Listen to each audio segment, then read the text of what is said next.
Welcome to the Dixie Doggers podcast. We're here to share knowledge and heritage. We hope y'all enjoy. For the best cut gear in the business, get with Dave Williams at Southern Cross Cut Gear. Make sure to use code Dixie Doggers for savings on all your Southern Cross cut gear. www.hogdoggear.com. 777 Kennels, Advanced K9 Nutrition. Vertex K9 Essentials, Advanced K9 Nutrition, beneficial to all breeds. You can contact them at 979-206-3050. Naval Special Warfare from the East Coast SEALs. And so I ran a survival camp for them for about 15 years. Oh, okay. And so that, was late 90s or around 2000 or so, whenever. Well, I got into survival camp late 90s and was fiddling around with it, not doing a whole lot, but, making a living.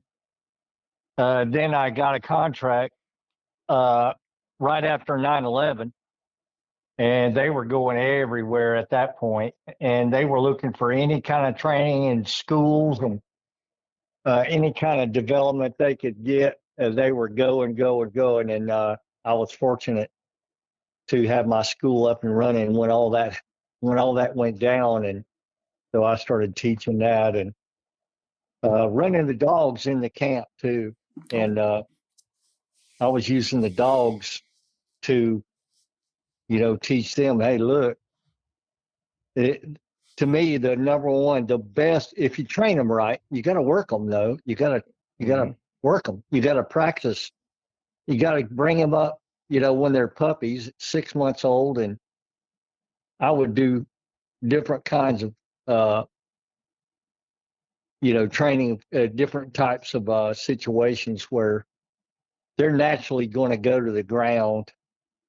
And I would catch rats as puppies, and I'd let the rat go, let the puppy go catch it, And then I'd go from the rat to the squirrel, and I'd do it all in the open field where the squirrel couldn't get up a tree or anything, and just do it as puppies, Yes, sir. And then as you start going up the food chain, going all the way up to raccoons and, bigger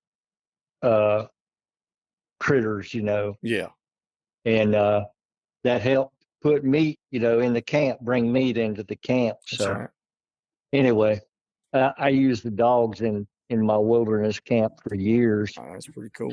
And then here probably about 10 years ago, I slowed down on that. Well, no, about 5 years ago, I slowed down on a survival camp, and I built my yard up, and I'm feeding probably about 20 head of dogs, and most of what I provide is dogs that are for that particular purpose, running in the field in a sporting type event. Like I got some guys over in Louisiana and some in Alabama and Georgia that take their dogs out just express purpose for armadillos.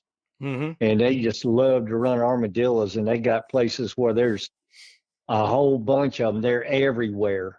Yeah, they're thick around here too. Yeah, it's a lot of fun, man. Getting dogs on, get I'd usually run male, female, like a pack of 3, one male and 2 females. And, if you bring them up together, and the way you get dogs, so that, because they're naturally going to want to fight. But what you do is you bring the male in, and you got him started.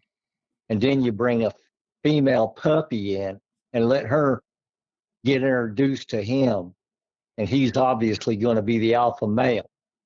But as soon as she comes in, she's submitted to the alpha male.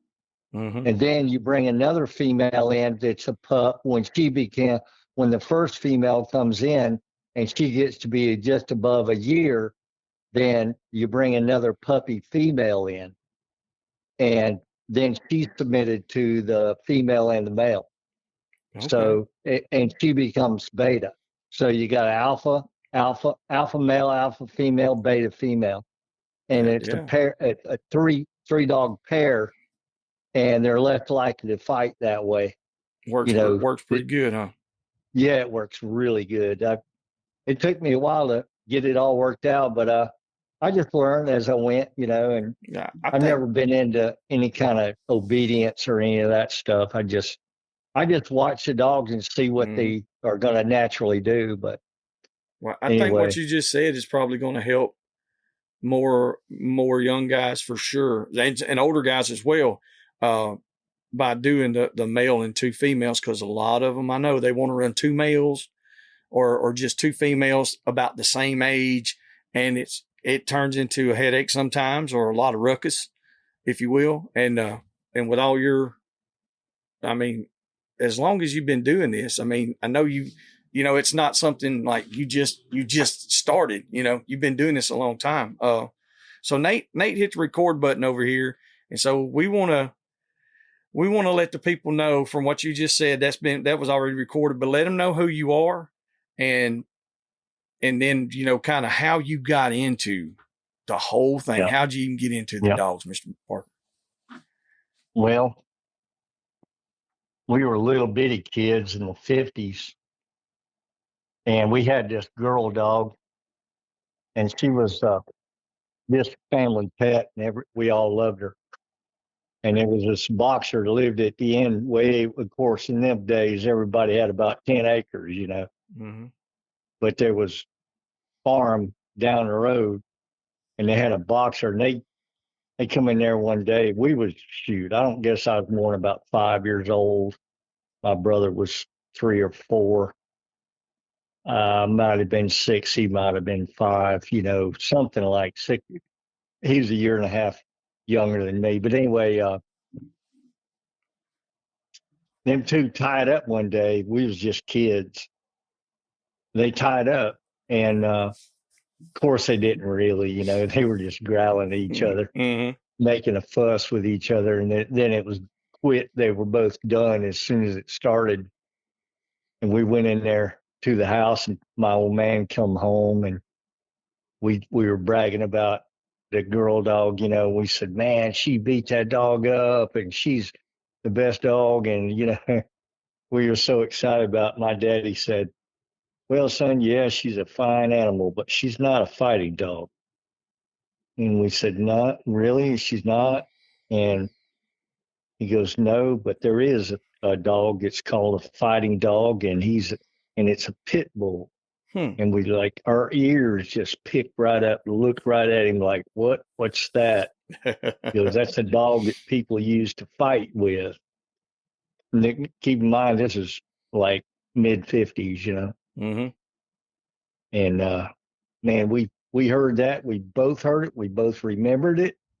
And as years went by, we always were interested. But, we never even saw a pit bull until I think it was like the 70s, like the mid 70s or so. Really? Before we even realized what because nobody around where we lived had any pit bulls.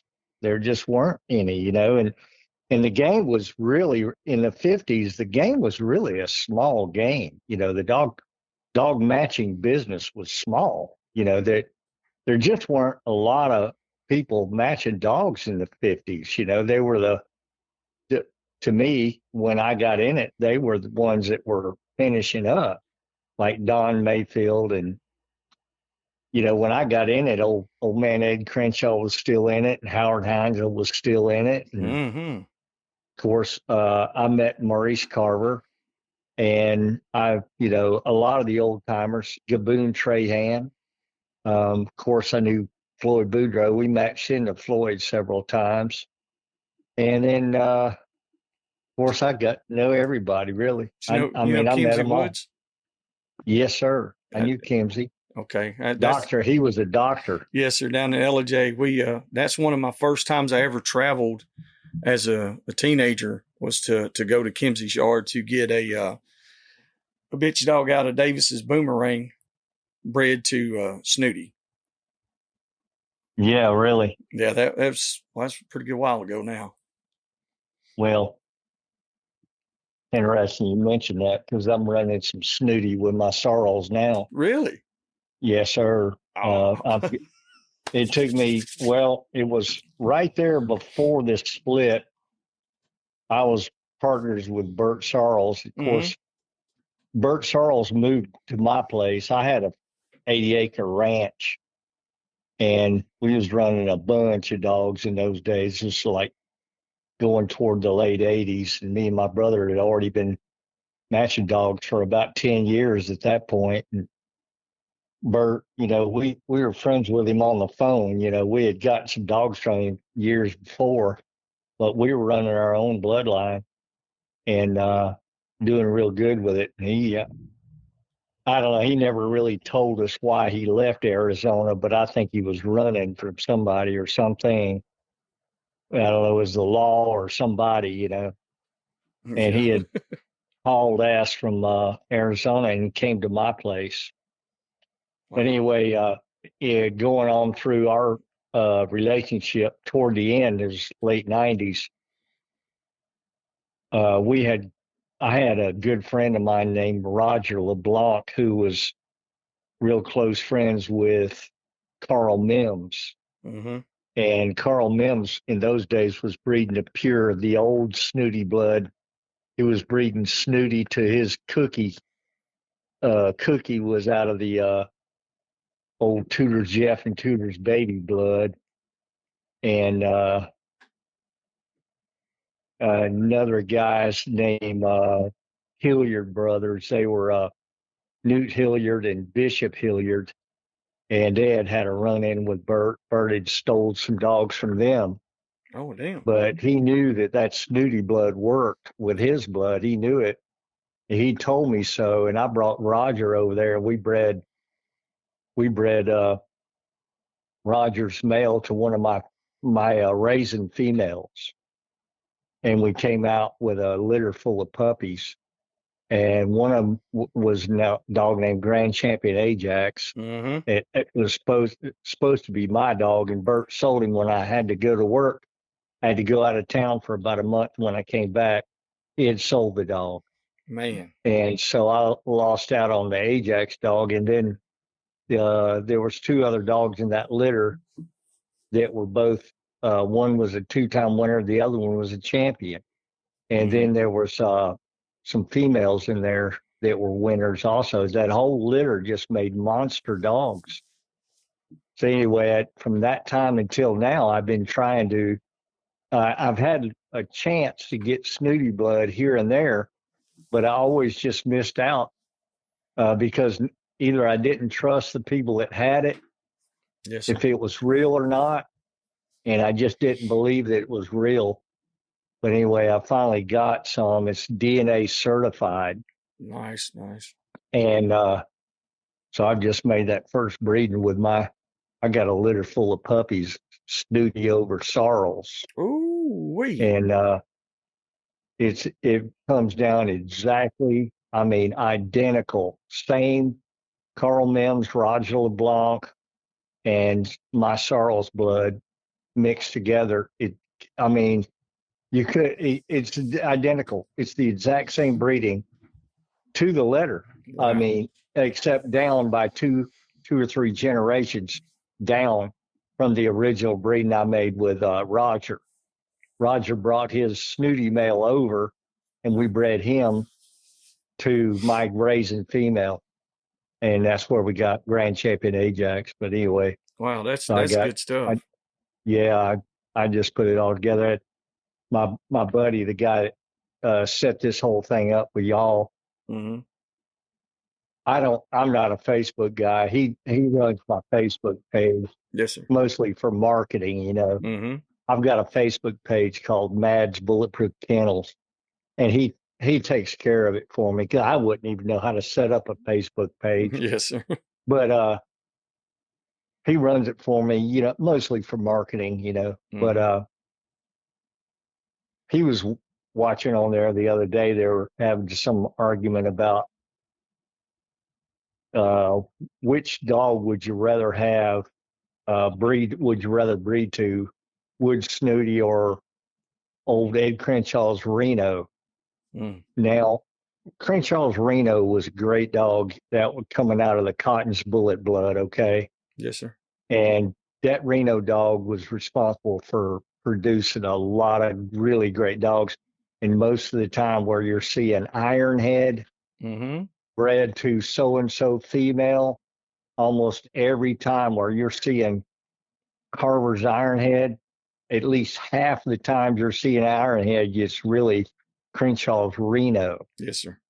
Now, Reno was a good dog. I think he was a couple of time winner, but that was about it. And he was a good producer.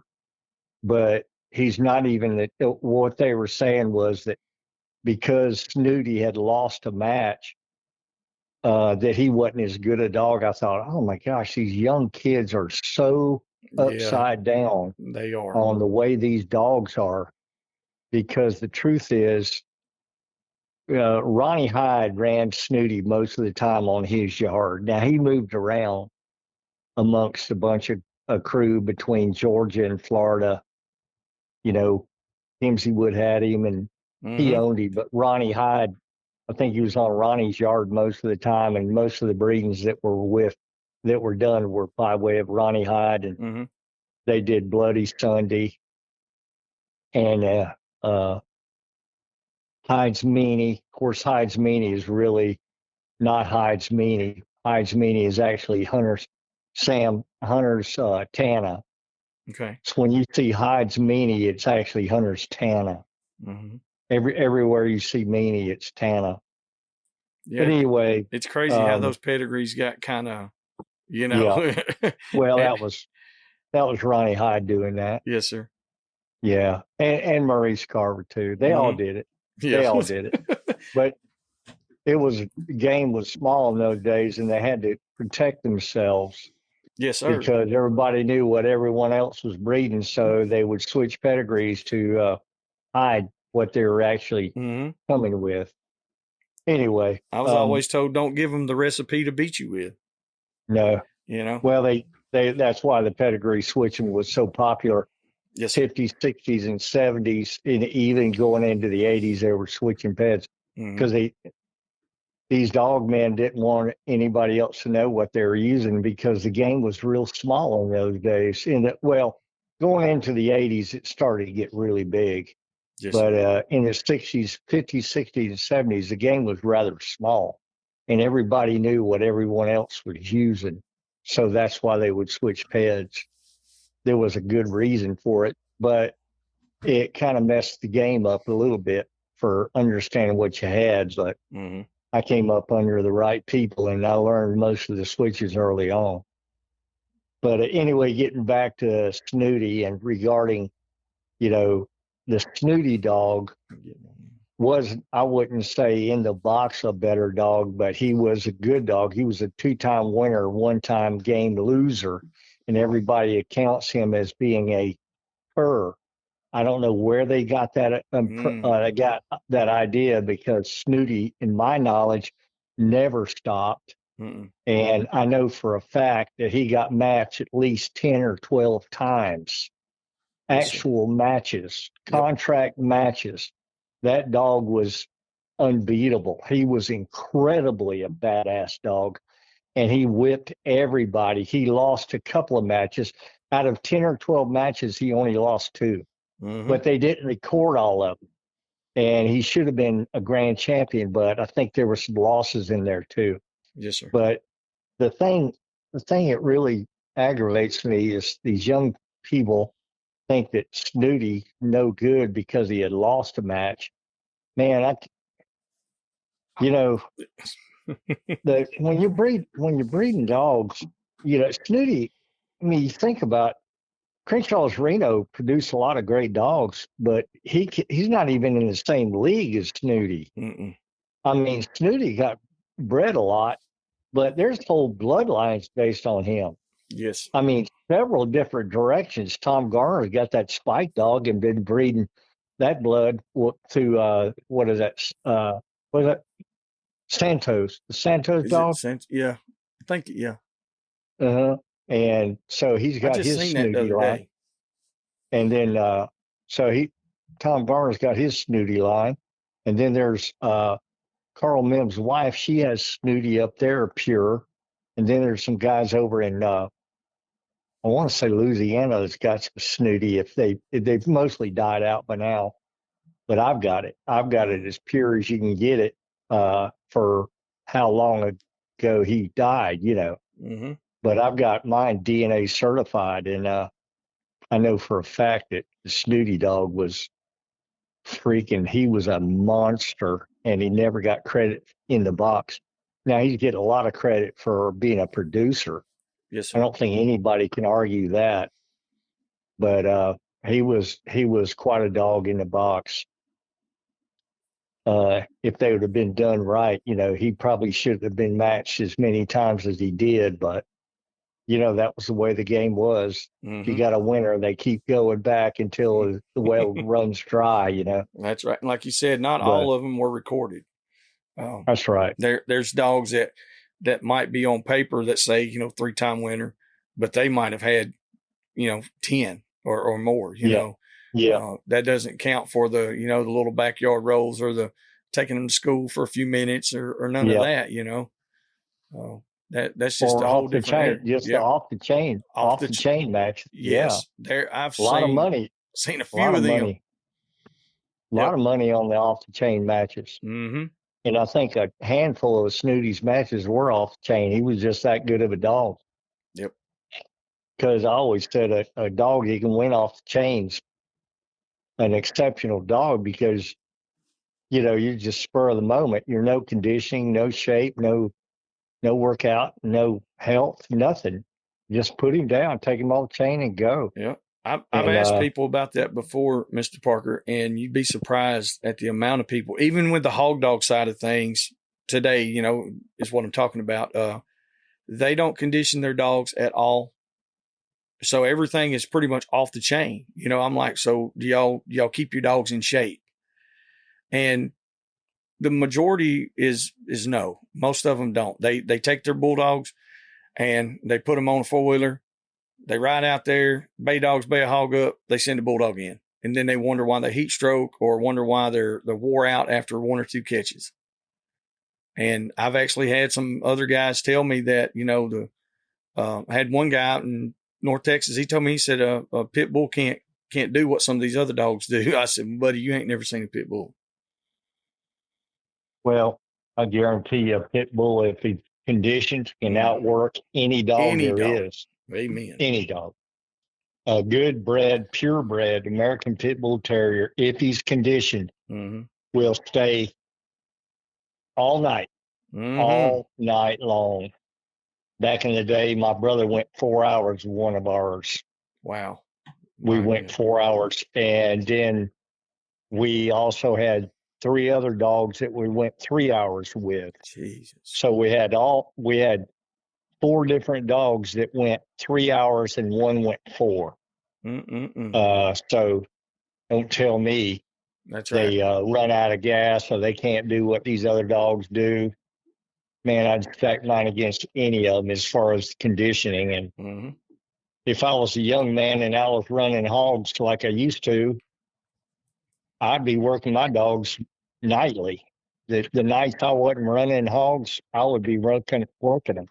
Yes, sir. And I'd probably give them 2 days off a week, and I'd work them every night except the night that I was running hogs. So with if you're running, could you tell some of what you would do, like as far as like exercises and to keep a dog in shape like that? Yeah. Well, I've got several technologies. I've got an old turntable that I love to turntable, and it's free spinning, so it's not physically hard for them to turn it. In other words, once they get it going, it just spins freely, and so they're not. It's kind of like jogging, Or if they want to run fast, they can. It'll go fast, but they can get on it and trot, and so. But it's not physically pushing them, muscular wise. Then the other technology is carpet mill. And now that, while it does work their wind like the turntable, it also doesn't turn unless they push on it. So it takes a a certain amount of muscle pressure, friction to get it to turn. So they have to get it started and they have to continue pushing it for it to turn. So as soon as they don't push, it stops. Now, like a slat mill or a turntable, they just free spinning. And while that is good for the air, it's not good for the strength and the power of a dog. Okay. So I think the carpet mill is better suited to overall conditioning, whereas the turntable's good, but it won't build a lot of strength in the dog, but it will build a lot of endurance, depending on what you're looking for. I got you. But so I like to use both. I like the turntable and I like the carpet mill. And if I was running hogs twice a week, maybe say you're running hogs, if you're working for a living, probably don't run hogs during the week much. Maybe Friday night, Saturday night, Sunday night, and then you're done. The rest of the week, I would be putting them on the carpet mill, for about anywhere from 30 minutes on the low end up to an hour, on the high end. Okay. That would be on the nights I'm not hunting. That'd be the nights that I'm not running hogs. And then the night I was running hogs, of course, hopefully he's doing a little bit of workout just by getting in there. If you catch some, some people like to free run their pit bulls, but it just depends on the hunter and the person hunting and the way their technology, the way they approach it. Okay. But I know my buddy down there, pretty much my partner, really. He lets his pit bull run. He lets it straight up run. So it's just like it can smell the hog and run it down and catch it. And so that's what he uses. And it's a straight up American Pit Bull Terrier. Mm-hmm. And man, that bitch can bite, buddy. That bitch, she'll kill a hog. She'll kill many hogs. She bite its head, caved its head in, caved one of them's head in, just bit it so hard it just caved between his eyes. Yep. Just pop and just it like a head grape. in. Yeah. Strong, really incredible bite power. Yeah, I think they're underrated for their hunting ability. Yeah, they are. They're very underrated. I sent one to a guy in Texas. He's got him right now. He's a 2 going on 3-year-old dog, and he free cast him, which, I mean, he goes to feeders and a lot of them are shorter runs, but he put his cur dogs up and all he takes is that male dog and a young female now. And, and he catches more hogs with them than he has with anything. It works good for him. It might not work for everywhere, like where we live at and all the hills and the mountains, and we don't have a lot of hogs. It would be a lot harder. But, if I lived where there's a bigger population, I'd just be turning bulldogs loose. Sure. If you get them started on it when they're young, and keep them going on it, they get that scent. They're good. Don't let anybody tell you a pit bull can't smell. They can. Not all of them. Some of them you can, and some of them they can't. Yes. But mostly, once you start them, if you get them started on a pig young, say 8 months old, get them started, and then work them all the way up to a big sow. Hell, they're ready to hunt. Mm-hmm. By the time they get to be a year and a half, they're already caught hogs. Yes, sir. And so, yeah, I mean, you can bring other dogs in if you got a female that hunts really good for you. Bring a young puppy male in there with her, and he'll be submitted to her from then on. He won't ever fight her, but you got to bring him in as a puppy, and she's like already a seasoned catch dog. Mm-hmm. So you bring a young puppy in there, male, and man, then you got a team, and that's really, really good right there. Male female team, yeah, that's the way to go. Yeah, that's what he's doing right now, and it's working really good for him. Yep. But I got one question for you. And it's an age old question, of course. It's the definition of gameness. What is your definition of gameness? And also, the second part to the question would be, can you really test true gameness on anything other than an equal opponent? Yeah. Yeah, that second part, just remind me on that one. The first part of the question is, what is gameness? Well, gameness is a dog that under no circumstances will ever quit in the face of death. In other words, if he has a chance to like get out of the fight or get out of the situation, and he takes it, then he's not a game dog. But if in the face of, he knows if he stays there, he's going to die, that's game dog. And so gameness can only be achieved by breeding against nature. So the achievement of gameness is this. If you look in nature and you get a lion in the savannah out there in Africa, and he's just killed him a big old whatever buck or whatever, big deer or whatever, he's caught him a deer. And he's eating that deer, and the hyenas come around.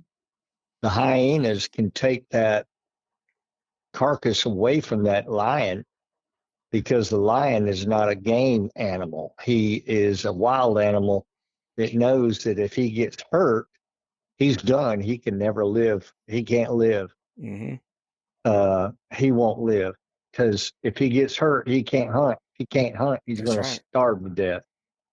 So what you're doing with a pit bull, and it's the only dog that I know of, including your Jack Russells or your Patterdales or your Jag Terriers. Some of those dogs might or might not, but I can't speak to them because I don't know enough about them. But they haven't been bred the way pit bulls have. So pit bull's been bred against nature in that, unlike a lion or a wolf, the wolf's the same way, a predator or a bobcat, they're going to leave that carcass. If the hyena comes in and there's a bunch of them, he knows he can't keep that carcass, he's going to have to leave. Even though he's king of the jungle or king of the savannah, he's going to have to leave. If there's enough hyenas, they're going to run him off. Yes, sir. He has to leave. He has to. Whereas a pit bull won't. They will not leave. But breeding against nature is breeding a male to a female, get the puppies and raising them up. And when the time comes, in the old days, what you do is you would put the dog up. First, you school a dog, start him out maybe 10 minutes and put him back on the chain and, encourage him, tell him it's a good dog. And then a couple months later, go back and do it maybe 15 minutes and then put him up, encourage him. And then a couple months after that, you go in 30 minutes, put him up and encourage him. And then the final time would be get a dog equal size, equal weight, put him down 20, 30 minutes. When he's starting to blow, pull him apart, take the dog you're looking at and put a fresh dog on him.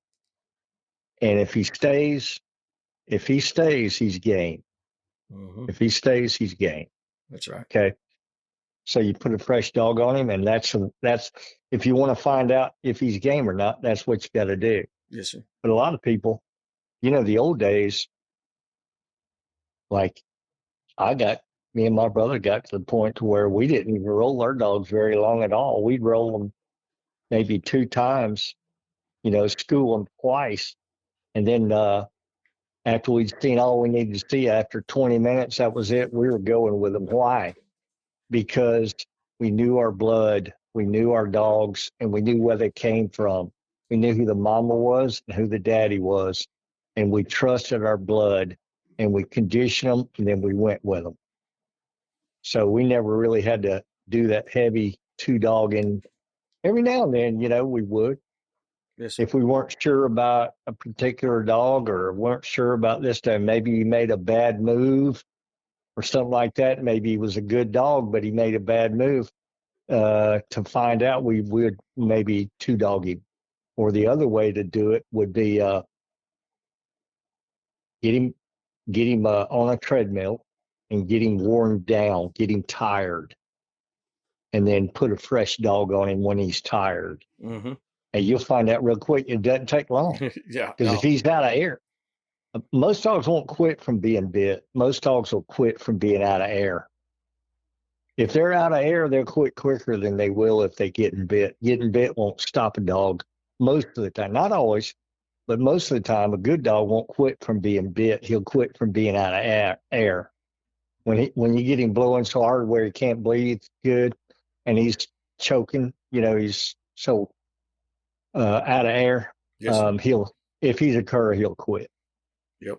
But that was the way we would do it. And the treadmill method for us was a really good way because you could find out real quick before he even got hurt. You could find out, because you already got him on the treadmill for 35, 40 minutes. And he's pretty well tired. And you put a fresh dog on him. Only takes about 10 minutes to find out. So, there you go. And that was a good way of doing it without hurting the dog, Mm-hmm.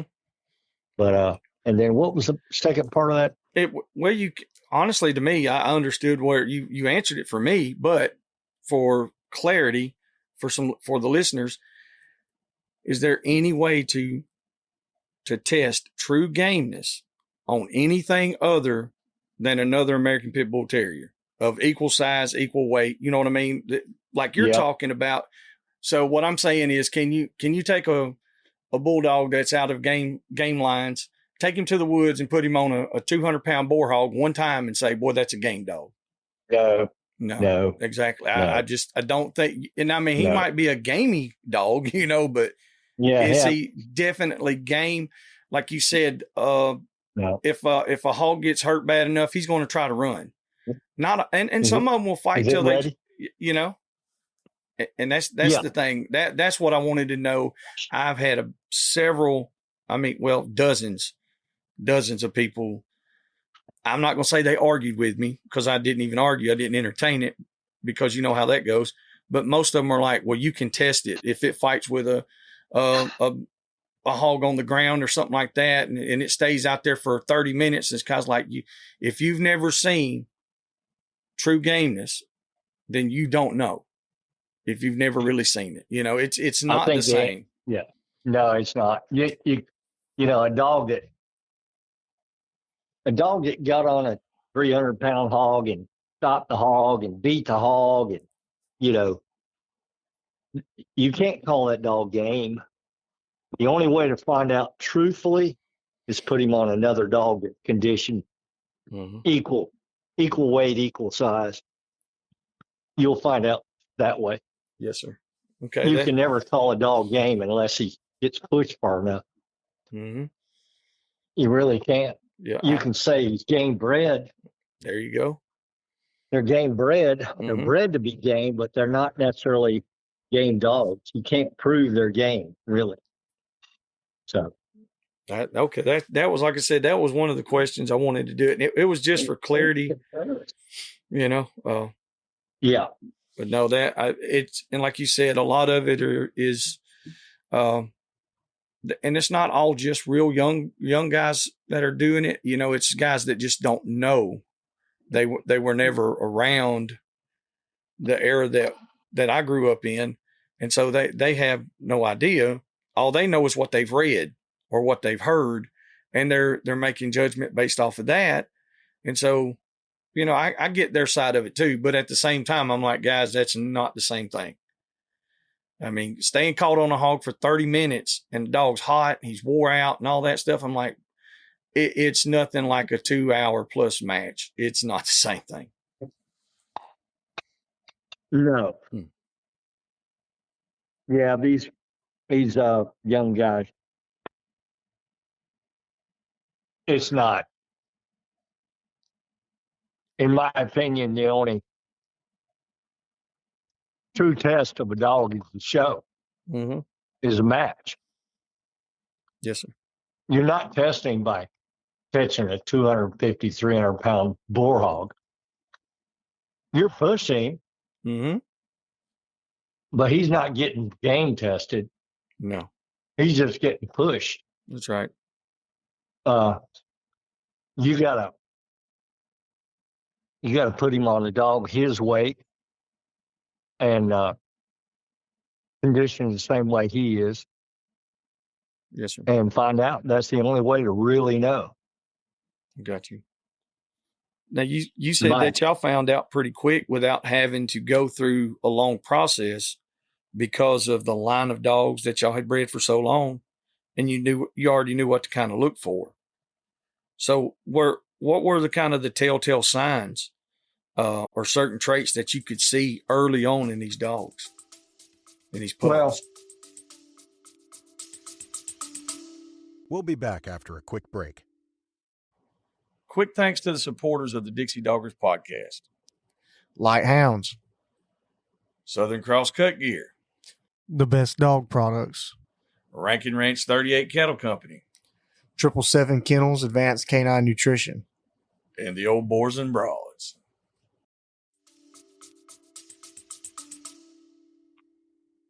say you got a dog that's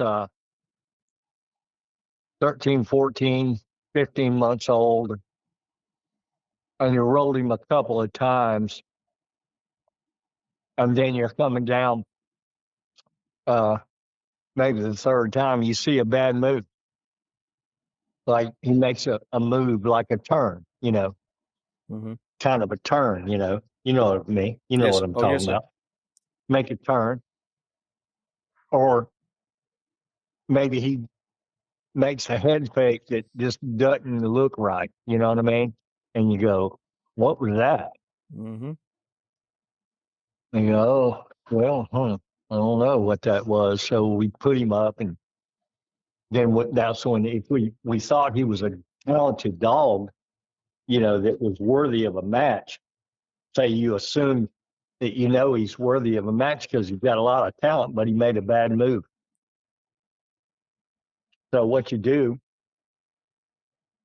is put him on a treadmill for about 30 or 40 minutes. And get him worn out, get him tired where he's blowing. You put him on a good dog. You'll find out in about 10 minutes. Doesn't take long. It's a good way because you don't have to bite him down to find out if he's a good dog or not. When I say good dog, I mean a game dog. Yes, sir. Well, a lot of times, the mama and the daddy. And most of the time in the 70s, 80s, and even into the 90s, we didn't breed dogs that we weren't winning with, If we want to match with him, we'd breed him. If we had not matched him, we wouldn't breed him. You know what I mean? Yes, sir. Him or her, we'd often just skip over them, because we always had our best go-to dogs to breed. So we knew what mom and daddy were. And so we would use that basis to make our breeding. And so we kind of knew the pup should run, what you got with the mom and the daddy, as long as you know what they are. You don't really have to push them to a game test because you already know what they are. Because every time you roll a dog, take a little bit out of it. Now, I'm talking about a serious roll, like 30 minutes. Yes, sir. You are taking a little bit off of it. So a lot of times in our day, we wouldn't leave them down too long. We'd say, man, if we saw what we liked and we knew The style was good, solid, pretty solid bite, very eager, scratching hard, that sort of, heck, man, let's roll with him, open him up, get the weight on him and send it in. That's the way it was. What was the main what was the main weight class or weight size, not class, but the size that you guys ran? After and how long was your keep? Well, smallest dog we ever matched was 27 pounds, and we had 27 male and a 29 female, and then we matched every weight class all the way up to a 50 pounder. 50 was the biggest dog we ever matched, and 27 was the smallest dog we ever matched. Wow. And I think we matched everybody, all the weights in between, at least once. But our average matches weights were probably between 36 to about 42. That was about running. That was about a general rule of thumb as far as weights on our dogs. I got you. So your keep that you guys done that y'all put it through, how long was your keep getting them in shape? Well, we usually do a 2-week warm-up pre-keep. Yes, sir. And that was where you worm the dog out. You don't really work him much. You worm him and you get his weight down and get that weight where you want it. And then, like, say if he was going at 36 pounds, you bring him to a 34 and hold him there. And then bring him from 34 back up to a couple of pounds above 36, like usually about 38. Okay. So you work him at 38, but you bring him to 34 to get that gut fat off of him. You got to get that off. And once you get that gut fat off, bring him back up to 38, start working him about 6 weeks, to be ready. Okay. The dog will peak in 5.5 weeks, 6 weeks. Right at 6 weeks, he'll peak if you're working right. Yes, sir. But everybody's keep is different, and you never, we ran into people that had good keeps, and we ran into people that didn't, and me and my brother had a name for conditioning dogs. We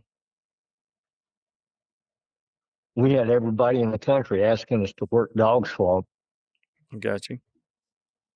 Well, I mean, you were a Navy SEAL.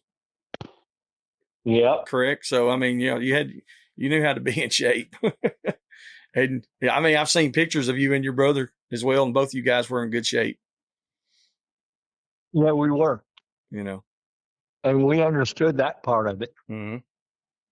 So other than you guys, who do you think had the best keep out there that was, matching dogs that you ran into? Well,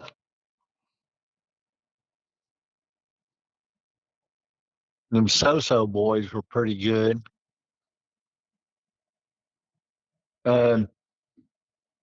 Leander Daigle, Okay. Cajun from over in Louisiana, could shape a dog pretty good. I don't know. A lot of times, honestly, without giving away too many secrets. That's right. I don't really hold secrets too much anymore because I'm not in it no more, That's right. But the slat mill keep never produced the power And it seems like while they had plenty of air, they didn't have any strength. And we were always glad when we find out so and so uses a slat mill. Mm-hmm. Because it turns so much easier, Mm-hmm. and the dog doesn't have to put any type of pressure down That's to right. make it turn. So, like you said, it can build lung capacity and keep the wind going, but it doesn't build the front end A strength. little bit. Yeah. Slat mills are good overall conditioning, but I don't think they're the best. They're not as good as a carpet mill. They're just not. I know that. Yeah. I've proven that. I'll tell you a story about old Tom Garner. Yeah. Tell us one now. Oh my gosh. I never saw him step over the wall, and I was at shows where he was at. That always measured a dog man by if he was doing it or was he paying someone else to do it, you know? And well, he got that dog, you're putting him through the keep and you're developing a relationship with him, and then you wash him, you weigh him first, then you wash him, then you go to the box, and you step over the wall. I've seen men almost faint from the stress of it. Because, you develop a relationship with your dog, and next thing you know, you're putting him in there to get him killed. Mm-hmm. It's pretty traumatic for a lot of people. Yep. And it never gets easy. It's always stressful.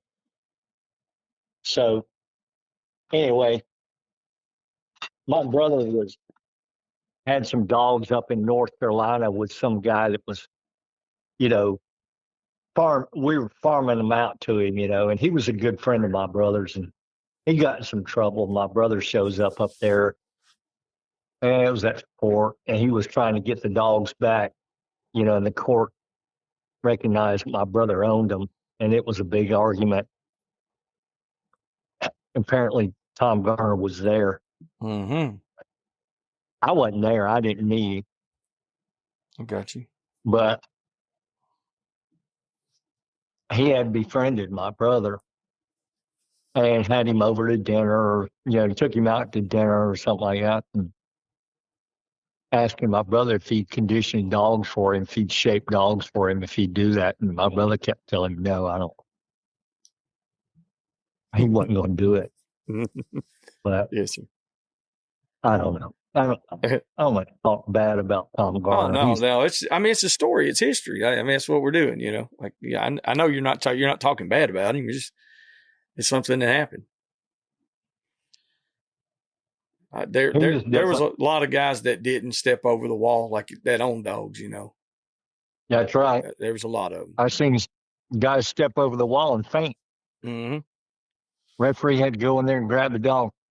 Man. And then the guy comes to and goes, what happened? Nothing happened yet. That's right. And then the guy comes to and he's still in it, and give him a little time. That people recognize, that sort of thing happens. Yeah. It's a traumatic experience. Not for everybody, but the people that love their dogs, it can be very stressful. Yes, sir.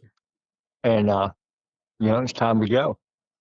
That's right. When it gets to where it's that point there, then it's just not for you anymore. If it gets to where it just weighs on you so much,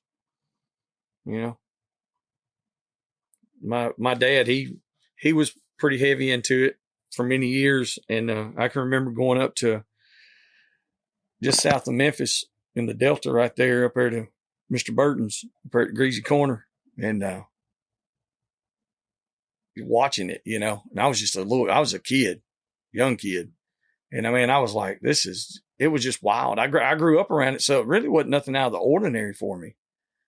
But once I got old enough to do my own thing, like you said, it is stressful. You grow a relationship with that dog, and it's not so easy just to turn him loose. It's a very stressful thing because, you go through a long 6-8 week, work up, and even before that, you raise him from a puppy. Mm-hmm. You fall in love with him. And then you decide you want to do him because he's a good dog. You want to prove him, and you want to take a chance with him, and that sort of thing. And anyway, all Yeah. that time, years, sometimes years, you've built this relationship with your dog, and next thing you know, sure, you're putting him in there, possibly, of course, you always have the option. That was the thing that the Humane Society never understood, that you always have the option of picking the dog up if you're losing bad enough. Yes. If you're losing. If you see a two-time loser, they didn't fight to the death. That's not what really happened, is what you're saying. Yeah. Not every time. Yeah. Sometimes things happen, but that I guess it's knowing when to say when. If you have a dog that's that good, the other dog might just be a better dog that day. And so why would you say, well, I'll just let him keep on going till it's over, and well, you could just pick him up and you can study him and pick him up and go with him another time. Yeah. Mm-hmm. It might just be he didn't take his keep right, or he could be feeling bad. That good. Yes, that's what I was taught. The dogs are just like us. They have bad days too. Absolutely.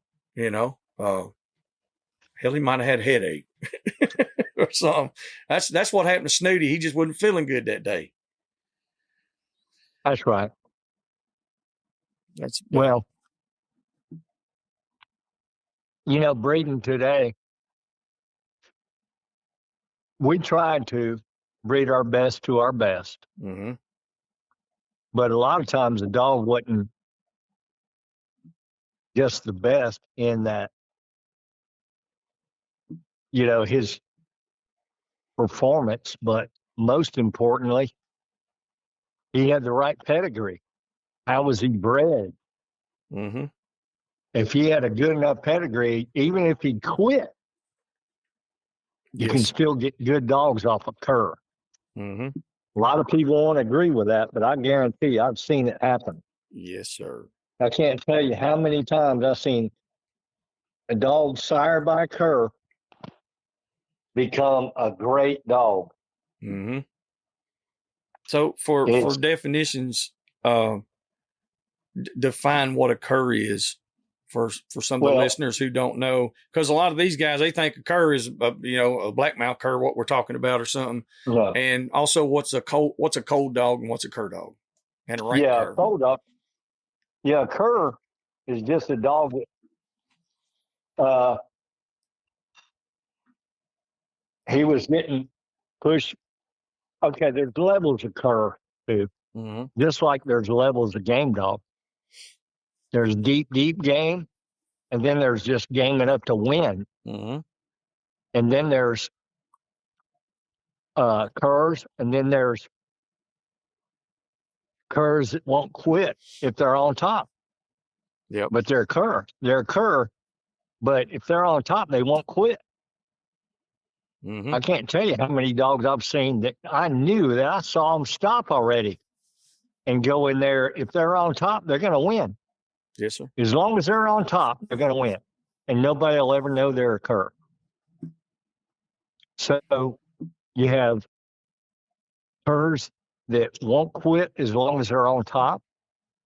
Then you have curs that'll, rank curs that are, just that's a dog you gotta, if you didn't do your homework, you find out too late.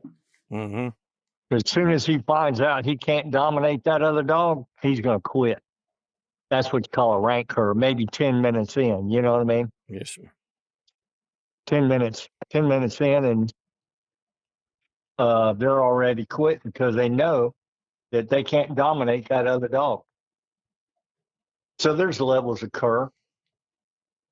And then some dogs shoot. I've seen dog go 2 hours and stop and the old timers calling them cur, and I don't call them cur. Mm-hmm. I just think they just weren't game enough to win, but they were pretty game. They go 2 hours into a really good dog. Yeah. You know. And that mattered So a lot what dog they were going into, correct? That's right. That's right. Okay. And it's likely that he could come back out and win, even though he had stopped before. Mm-hmm. I've seen so many curs win.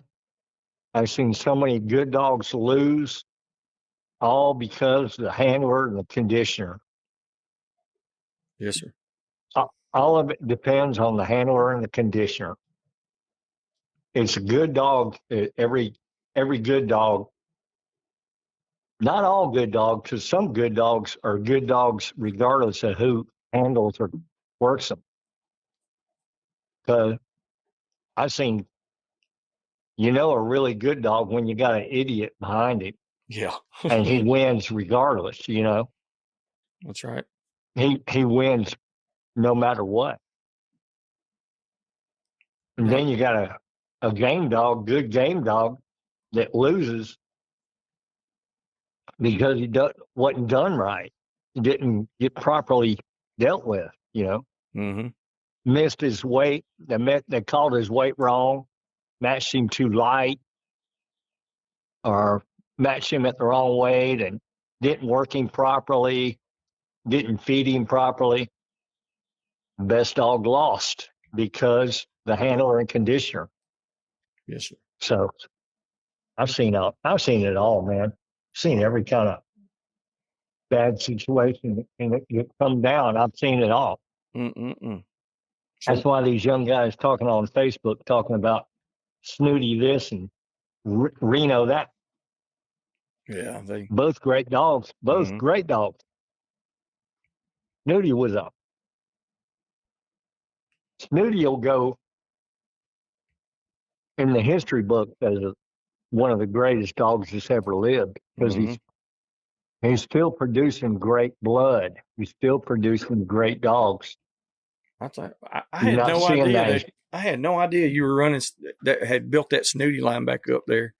That's I got it. And I got it DNA certified. That is badass right there. Because that right there, that's one reason why I've got my son Nate. We went and got him a little female off some old stock that we had several years ago, and I just haven't found much of nothing that I really cared for. I've tried several, but once we got out of it, I just was completely out of it, and I have wanted to get me just a pup, for myself. Have me a little riding buddy, armadillo getter, or something like that. And yeah, I literally was talking about it the other day, and I was like, man, I wish I could find something like that now. And I had no idea that you had that. I got it exactly the way I bred the Ajax dog. Mm-hmm. If you study that pedigree, it's on my website. Okay. If you go in there, I got Ajax, and most people don't. These young kids today, they don't even know what they're looking at. Oh, no. Wrap it up. Most of them, all they do is just, they holler, well, it's Jeep and Red Boy. That's all I hear. It's Jeep and Red Boy. I know. I'm like, dude, Jeep's been dead since 76. Like, what the hell's wrong with you? But it's kind of funny, like you said. Most of them, they just don't know. It's what they've read and what information out there. A lot of it's incorrect. Very I tell incorrect. you what happened with the Red Boy and the Yellow John dog, both great dogs. Mm-hmm. They themselves were great dogs. And what happened was the wrong people got a hold of them. I mean, in the early going, they were great. But what you have now, the people that have them have run them into the ground and overbred them and watered it down so much to where all you hear is these people saying, what are you running? And they run off Jeep, Red Boy, Rascal, Tombstone, Bolio. Yeah. And they run so many names at you in one dog. I'm going, okay, scatterbred. Yeah, it's all over the place. And what happens when you scatterbreed, you're likely to get some really talented dogs. But if you keep doing it, you're going to lose what you got. Yes. You're going to lose what you started doing. You know, if you don't keep it lined up, you're going to hold on to what you got by line breeding. But if you start scatterbreeding, you're losing everything you started with. Yes, sir. But what happened with a Jeep, Jeep, Red Boy, Tombstone, Bolio, all that blood got watered down. And I guarantee you, I don't know what's going on today in the match pit. I wouldn't know any of them I don't even like that crowd. Mm-hmm. Same here. But I guarantee you, I wouldn't, I doubt if the front runners are using that blood there. No. But what happened was the Red Boy, Yellow John line were really good dogs in their day. They came from the best. They were in their day they were as good as they got. But the same thing, if you go back in the 70s and 80s, and you take the Eli strain from the Boudreaux line, and the Eli dogs of Billy's son, Eli Jr., and Brandy mostly. Yes, sir. The same thing happened to them that's going on right now with the Red Boy strain. They've watered it down so much to where I wouldn't trust any of it. Yeah, I'm not saying that the Red Boy line isn't good, but the truth is, how do you know you're really getting Red Boy? Because it's not the same as it was 20 years ago, and it's definitely not the same as it was 40 years ago. No, definitely not. No. Me and my brother matched our first dog in 1976. So y'all been doing that for a while. Yeah. So now the first match that y'all done, was it your own personal dog or were you handling for somebody at that time? No. It was a dog. It was a Jimmy Boots dog. Jimmy Boots. Man. Jimmy Boots bred. He wasn't sired by Jimmy Boots. He was sired by a dog named Brother Bill, Greenwood's brother Bill. Okay. I got you. And old Brother Bill wasn't much of a dog. I was thinking, say, I don't guess I knew him. I know the Jimmy Boots dog. Yeah, he produced a dog. Jimmy Boots produced a dog named Brother Bill. Ralph Greenwood owned him. And a guy named Bob Gregg bought Brother Bill from Ralph Greenwood. And I think he matched him into a guy named Bob Merritt. Okay. And Bob Merritt told me later, some years later, that he stopped the Brother Bill dog. But I didn't see it. I wasn't there, so I don't know. But we had a little dog sired by that Brother Bill dog. And that dog was real game. But the most important thing about him was he could breathe underwater. That dog had so much air. And he was a great defensive dog. He never got hot. And he just defense you. You get him on a driver, you'd never touch him. Really? He'd get on your head and let you push him all around the pit. That was our first dog, the first dog we ever matched. He didn't even have any bite. He couldn't bite. Really? Not only could he not bite, he didn't have no finish. He wouldn't even kill one. If he got it down, he just hold on to it. It's okay. He wouldn't stop it. We never did breed him, but yeah. That was our first dog that we ever matched. That was around 76 or 77, something like that. Anyway. That's awesome. So that led you into to getting to where you are now. So what was the first win, the first big win that you guys had, and which dog was it? And what dog did you go into? Well, I guess our big win, we had matched a dog named, I had gone over, I was in the Navy in the SEALs. And I had been invited to go down to Mexico. Mm-hmm. I was in the SEALs on the West Coast. And I had been invited by Bert Charles to meet down in Tijuana, which San Diego is right next door to Tijuana. And in them days, you could just drive down there. You didn't even, all you needed a driver's license. They let you go down there. Wow. You didn't have to have a passport or nothing like you do now, you know. But he invited me to go down there, and that Johnny Walker Red dog was matched in a big match, 10 match convention, a big old show. Damn. Right there in Tijuana. Johnny Walker Red. And you know, Johnny Walker Red, we won with him that night. And when they come across the border, I was on a motorcycle, so I was by myself. But Bert had Johnny Walker Red in the truck with him. When they come across the border, somebody had tipped the Border Patrol off that they had been fighting dogs down there in Mexico, that if you had a dog in your truck, they were going to pull you over. And nobody knew it, but Bert come up there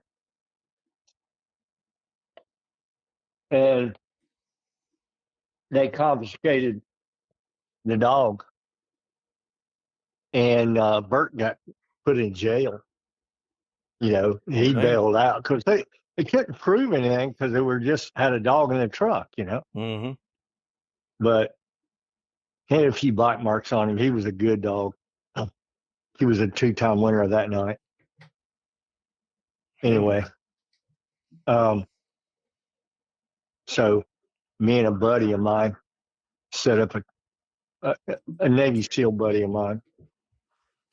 I told him about it. He goes, "Let's go in there and get him." I said, "Okay, let's go." So he was in a county animal shelter, big old. This wasn't no small place, man. This thing is like 15 acres and big really? old facility. Y'all went full extraction. Y'all went extraction mode. I'm talking. This place was a San Diego County animal shelter. Holy shit! It covered everything in entire San Diego County, which is a huge county. Mm-hmm. A lot of people. Wow. A lot of dogs. They probably had 300-400 dogs in there.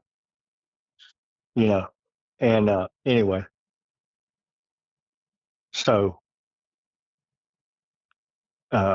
me and my buddy, we set the plan up. We figured out how to do it, and we went in there and got him out.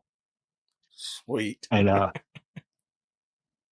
I ended up giving him back to Bert. And I got a couple of dogs from Bert. He gave me the dogs, and then I ended up getting Johnny Walker Red back and brought him to Florida, and we matched him, and we made a champion out of him. So that was one of our first big shows, and we made a champion. He was already a 2-time winner. We matched him his 3rd time and made a 3-time winner with Johnny Walker Red, man.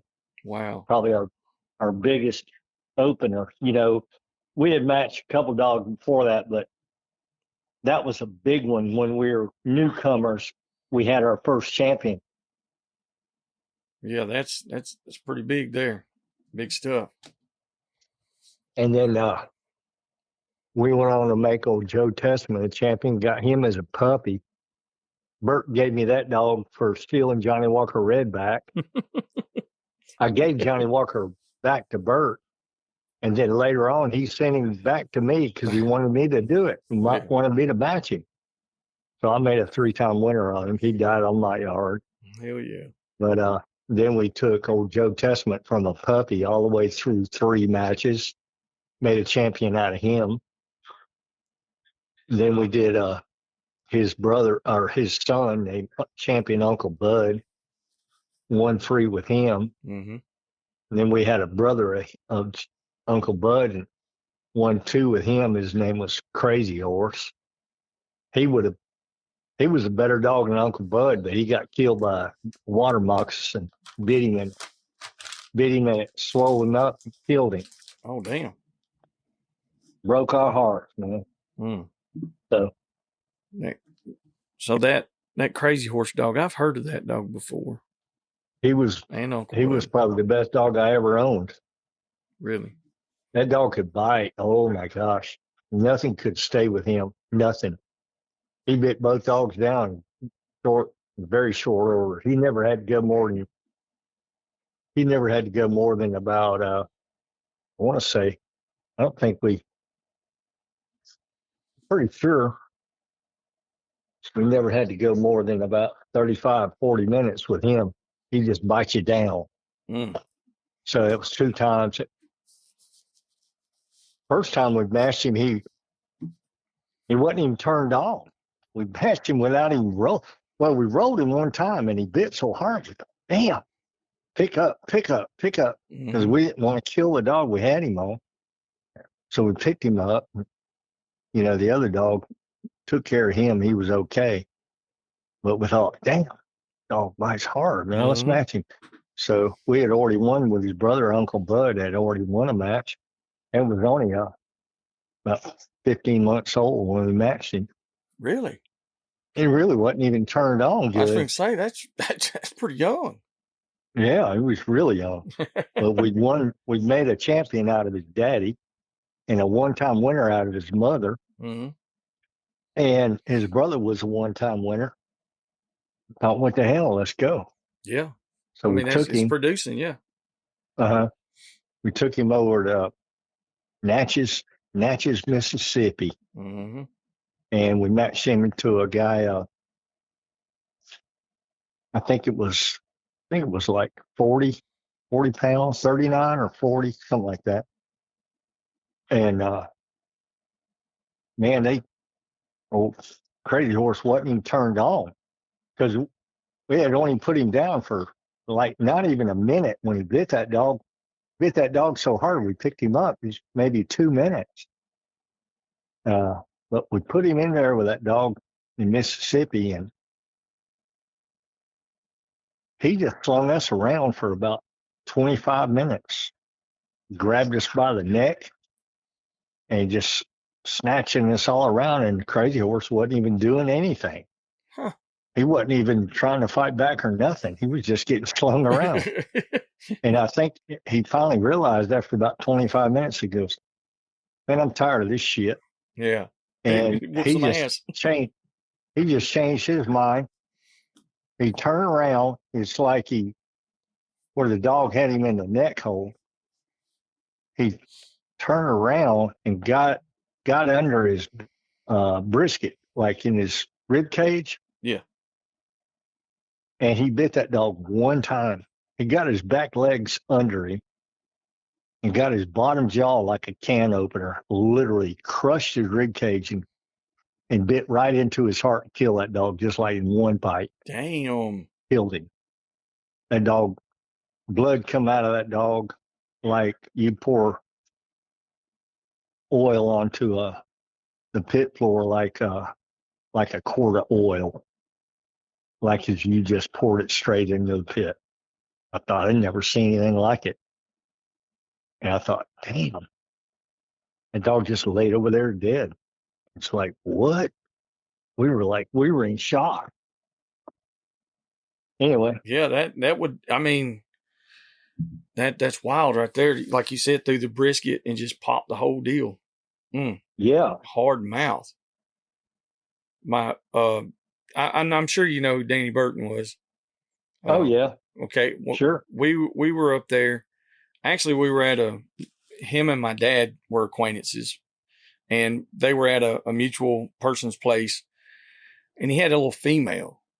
Danny did. And that dog was like, my dad was talking about how hard she bit, but she just didn't have the wind.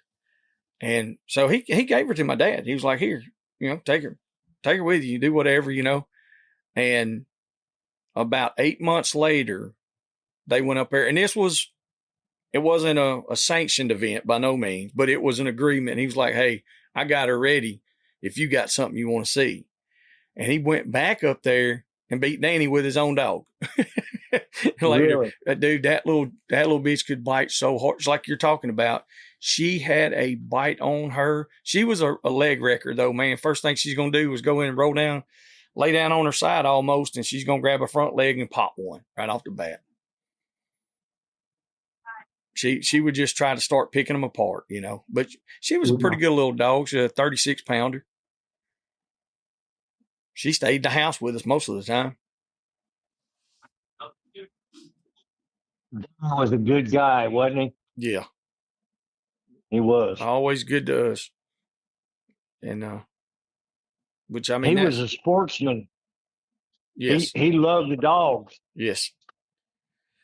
And like I said, he was, that's not the only one that we wound up with. I say we did, but it was my dad's. All I did was feed and water and take care of them mostly, Yeah. Yeah. But I mean, as I got older, and as time went on, I didn't realize how good a life I had by growing up around a lot of those guys. Like I said, I got to go to and hang out at Mr. Kimsey Woods' place several times. I met Mr. Floyd, several other guys that done it as just a kid, as a teenager. And almost every one of them would give me a pup at some form or fashion, So I was always blessed with having some good stock. And then as I got older, I realized the world is shit. And most of these guys out here are fake and they lie and they ain't got half of what they say they got. It's really a shame what's happened. It is.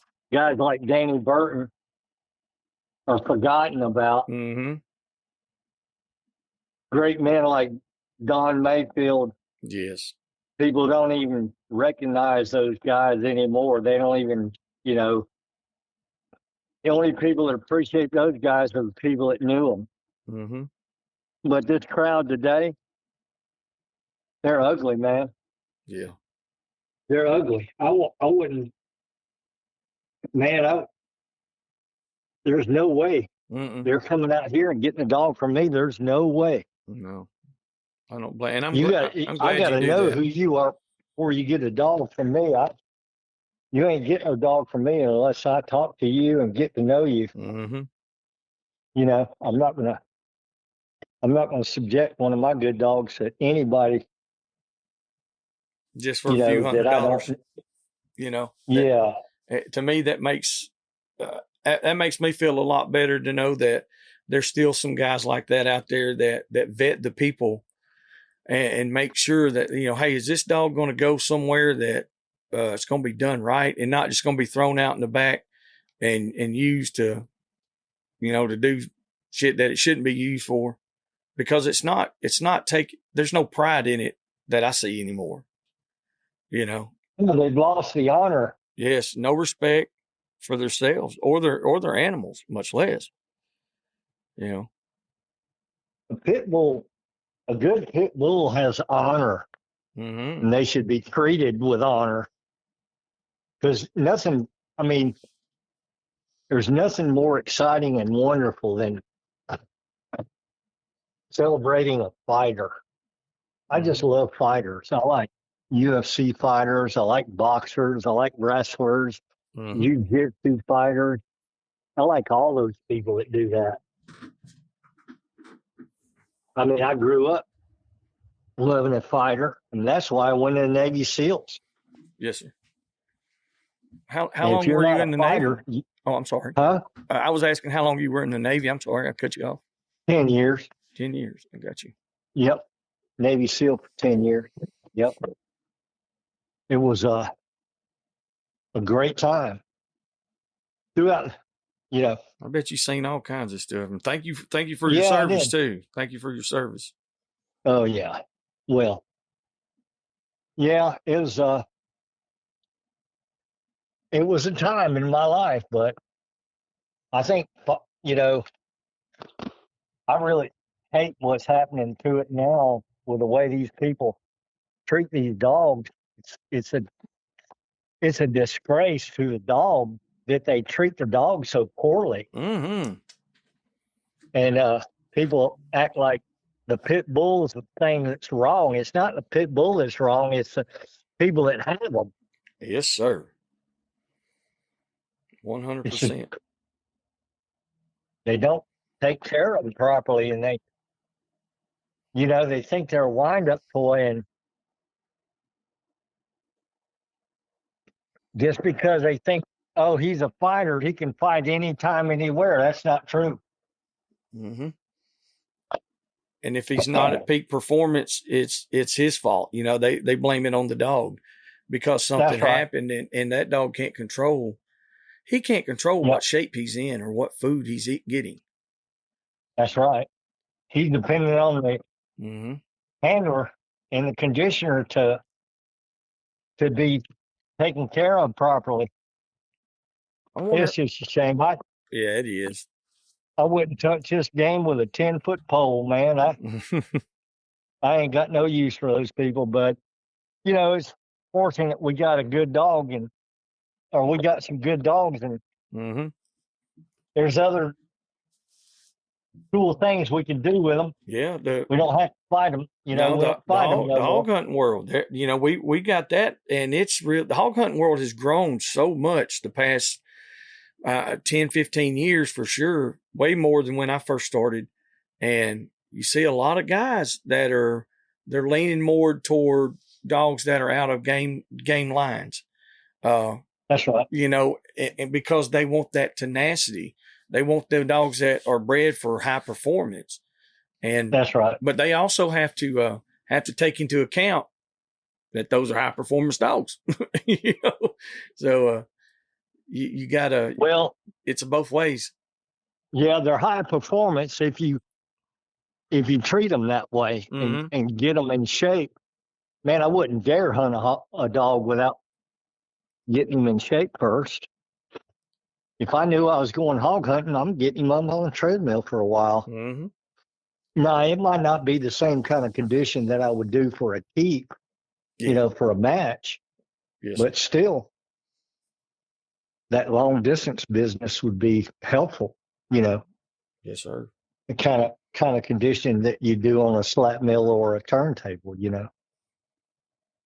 Yeah, good turntable's hard to beat. Yeah, I love mine. I've had it for years. I built a bunch of those through the years. Did you ever swim your dogs very much in water? You ever swim them much? No, I don't like swimming them because they get water in their ear. Okay. They get water in their ear.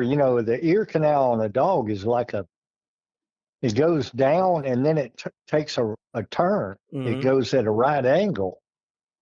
So if water gets down below that turn, the water won't come out of the ear like it does on our ear.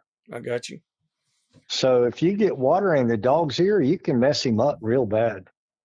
All right. So I never thought there was enough resistance in the water. Yeah, there is. No, yeah. Go ahead. I'm listening about the ear thing. I know some guys that they swim their dogs a lot. And my hunting dogs, I've swam them, my competition bay dogs, let me rephrase that. I've swam them because they were being swam when I first got them. And it's easy, it's a low impact deal.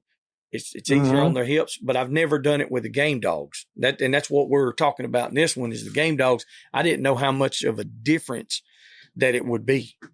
And now that you're telling me that, I got you. Yeah. I wouldn't want to do it in a keep. Now, I'm sure they get in good shape, but I never wanted to risk letting that dog get water down in his ear. It takes a long time to get it out. Sometimes they'll sit there and shake their head, and those little ears are going back and forth. It's like, damn. Oh yeah, that makes sense. irritating to a dog. Yes, sir. And that water gets down there and gets trapped, can create all kinds of fungus and ear problems for the dog. So I never did think it was a good idea for matching dogs. Okay. I don't know about the end. I don't know about the final result of working a dog in the water for like 6 or 8 weeks to get him in shape for a fight. Mm-hmm. But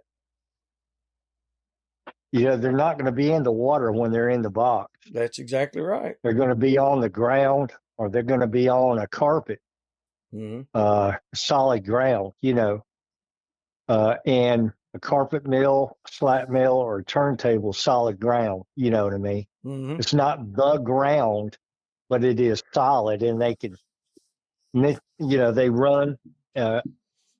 They got a hold of each other, and they're going back and forth on the pit floor. Mm-hmm. But swimming, it's so totally different than being on a solid surface. You know what I mean? Oh, yes, sir. So I don't know. I don't know. I wouldn't say it's bad, but I don't recall ever matching into anybody that shaped their dogs, by swimming them. I know it started to get kind of popular, and some people were doing it, but I never did think it was a great idea. Mostly because they got it's the wrong surface. Mm-hmm. They're on their all fours in the box, and they're not in the water. You know what I mean? Oh, yes, sir. So, like I said, it makes 100% sense to me. I've never done it with the Bulldogs, but I talked to some guys who have, and they said, that's what they were like. Well, they use it more as a maintenance deal. And I was like, well, I don't know. But like I said, for the hunting dogs now, they have the water races and all that stuff at these events that some of them go to. I mean, and we hunt, we're always in the river bottoms, and there's water and lakes and rivers and ponds we deal with. So I mean, I guess it's a little different for the hunting dog, the hounds and the curs, than it would be for the bulldogs for sure. Right. But I definitely see it, not seeing it as far as used for getting ready for a match. Yeah, I don't see that. I guess if you had a swimming pool and it was a small pool and you could really control the dog. I mean, if I was going to do it, I'd have to learn how to do it. I wouldn't just jump out there and do it. You know what I mean? Mm-hmm. I think it'd be something I'd have to get used to, find out if the dog liked it or not. I seen a setup a guy had, Mr. Parker, and it was basically like I want to say it was about 4 foot tall and about 6 foot around, 6 foot across, and it had a bar that come up over the top of it. He could just clip his dog's collar basically to it, and the dog just sit there and basically treaded water. Yeah. And so I don't guess it's really like he called it swimming, but I mean, it's not like just letting him go to swim. But that seems like it's just going to work more the front than anything to me. Yeah. I'm like you, I don't know. Like it's enough. It doesn't seem like it would be enough resistance. Yeah. For me, for my liking, even a slat nail has got a certain amount of resistance, but not as much as a carpet nail, but it does. That's right. But anyway. No, that's I'm sure. If you learn how to do it and you knew what you're doing, I'm sure some people. Yeah. But anyway, yeah. Yes, sir. Well, so if you had what advice could you give some of these newcomers to the game dog stuff as far as the hunting wise? What advice could you give them when they're going to try to find a dog to use to catch hogs or to get some type of game with? Well, the first thing I would say is find somebody that's been breeding dogs for a good long while, it really knows the American Pit Bull Terrier. Somebody, a reputable breeder, so to speak. That'd be the first thing. And I'd be real careful about buying dogs off the internet, which some of these guys are doing that. Mm-hmm. I think that's a mistake. You know, they're just trading back and forth off the internet. And I don't know. I don't know if it's a good idea, especially because, you know, I don't know. I think the most important thing is find your reputable breeder, somebody that knows what they're doing, has been breeding dogs for a while, and that's known to have good dogs. That's the first thing. And then don't start him too early. You know, if you want, hog hunting is one thing, but you know, small game is one of the most fun things you can do with a pit bull. Yes. And you don't risk his life. There's no risk. Mm-hmm. If there is any risk at all, it's not much. Mm-mm. You know, mostly getting snake bit or something like that would be the biggest risk. Yep.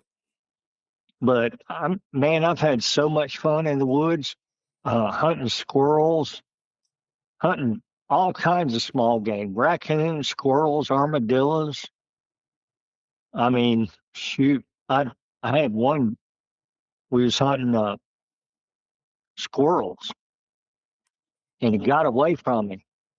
And in those days, we weren't using collars, you know, Mm-hmm. GPS collars. Dog stayed with us, but he got away. Something drew him off. I don't know what did it. We were on the Chattahoochee River, and there was some islands in the middle of the river where, when they dammed up the Jim Woodruff Dam, there was some high ground on that river that never went underwater. And it was a great place to hunt. But it was a big old island, you know, real long, maybe 2-3 miles long. And you know, kind of connected to the bank by just a shallow water, you know, but it was a full island. But he got separated from us, and we went back to camp. I was worried to death about it. I lost him, you know. We went back, and we were on the boat, you know. And I went to camp and ate something. Then we went back and looked, couldn't find him. Then the next day, we all got out there and started walking and walking and walking. And finally, after about 2-3 hours early in the morning, we walked, and I found a blood trail, a little bit of blood, Mm-hmm. and some fur. And I thought, what the hell is this? And I kept walking a little bit further, and there was a dead coyote. Oh, hell. And there was a little, like a rise where the dirt was mounded up, and there was a hole, like a den. And when I got up in there, I put my head down in that hole. I thought it might be an alligator hole. I could hear the dog barking in there. And man, he had killed that one coyote and drug him out. He had gotten back in after he killed that coyote. He went back in the den and killed the other one, drug him out. And he was so tired, he ended up killing like 3 coyotes on that one occasion where he ended up. And I couldn't. He would not leave. He was so wore out. But I had to let him go back in there and finish that last one out. Once he pulled that one out, had it killed, Man. he wouldn't leave, man. He would not leave. So I said, hell with it. Let him go. He Yep. went back in there and drug another one out, killed 3 of them. Damn. I mean, I just never had much more fun than letting me do stuff like that. I got to messing with the Patterdales and Yog Terriers about 20 years ago. And we had a lot of fun with them, but I always kept I had a little old bitch dog. She was out of some Red Boy stuff, and very, very, probably the best dog I've ever owned. But like you said, I could leave her on the ground and let her run. But I'd put her with them little dogs sometimes. And let me tell you, we had so much fun. Groundhogs, coons, possums, armadillos, it didn't matter. If they could catch it, I mean, they were going to have a ball with it. And they use them more around the house and just, if we went somewhere, I did a lot of guiding. I guided hunts out of some lodges. So we'd always take a couple of little dogs with us. And some of the clients, when we get there, like in the evenings, they'd all have them a mixed drink or something. And hell, we'd just get out and ease around on the four-wheelers or something, let them little dogs, and they'd drag a beaver out of a hole. You didn't know what they was going to get. And I think them guys had way more fun with the little dogs than they did with all the hog hunting. Yep. We catching small game. The small game has always been, and I've hog hunted my share. Mm-hmm. I matched a lot of dogs, and the hogs just, I don't know, it's good. Once you get into it, like my buddy down there, mm-hmm. he's ate up with it. And he hunts. I guess he hunts hogs at least 3 nights. I mean, he'll work all day and then go home and hunt all night and won't even lay down and get up and go to work. Oh yeah. Yeah. He'll do that 3-4 times a week, every week. He might take a break here and there, but mostly he probably hunts at least 3 times a week for hogs. He loves it. But I just never had more fun, even matching dogs. Because matching dogs gets very stressful, mm-hmm. and it's very competitive. It's a competitor-driven sport. Whereas small game hunting with a pit bull, it's not. It's just fun, man. There's no stress. It's nothing but just fun. And oh man, there's just nothing like it. Watching a dog. I used to catch those rabbits in the trap. And I got this place where I live right here. It's about I don't know, it's probably about 250 acres, but it's a peanut field. Mm-hmm.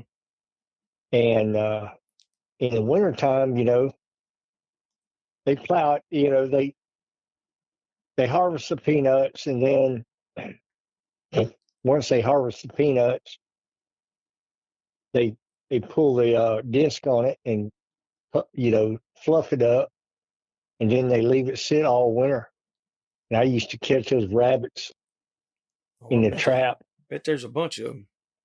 And we catch the rabbit and let the dogs get out in the very middle 200-acre, maybe 250-acre field, and let the rabbit go, let the dogs go, man, and get the film, get the video on it. Mm-hmm.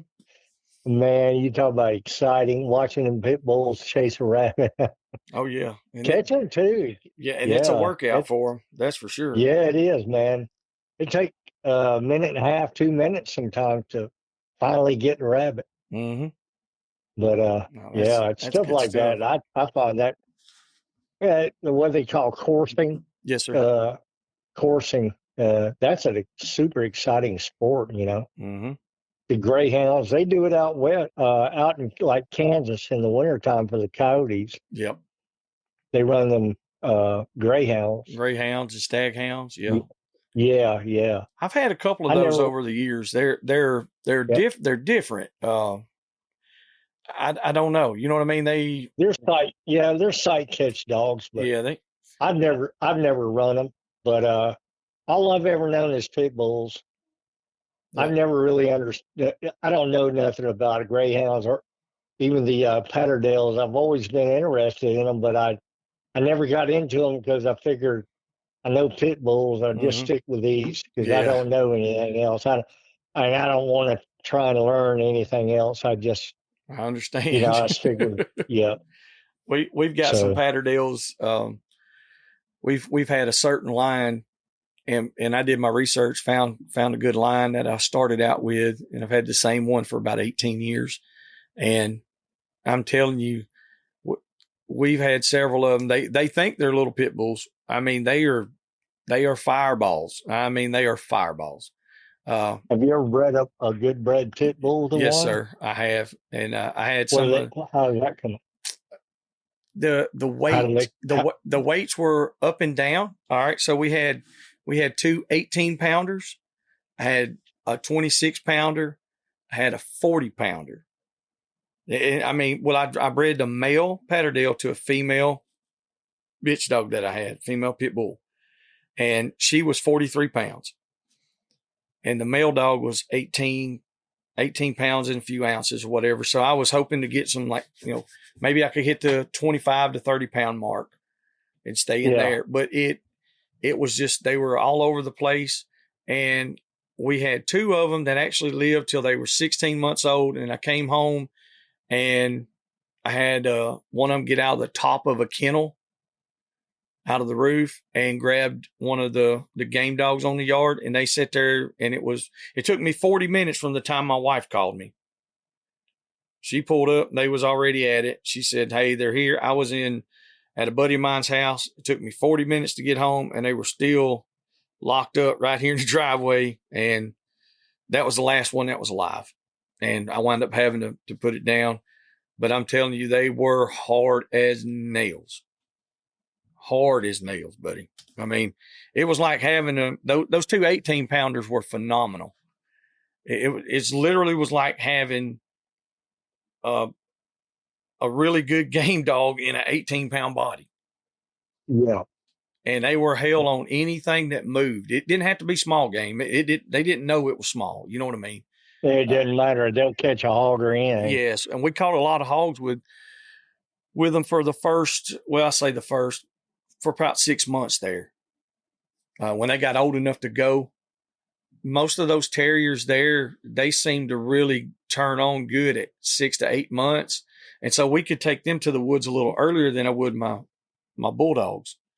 My bulldogs, I always waited till they were a little older, 10 months to a year old. Then I'd get them going, Yeah. And so it definitely, they definitely produced. No doubt. Yeah. I've always been interested. I heard tell of a guy out, I think it was in Central Texas. Mm-hmm. I think he had made a breeding, if I remember right. I wasn't there, so I didn't see it. But he matched a Patterdale pit bull cross against another pit bull. Wow. And he won the match.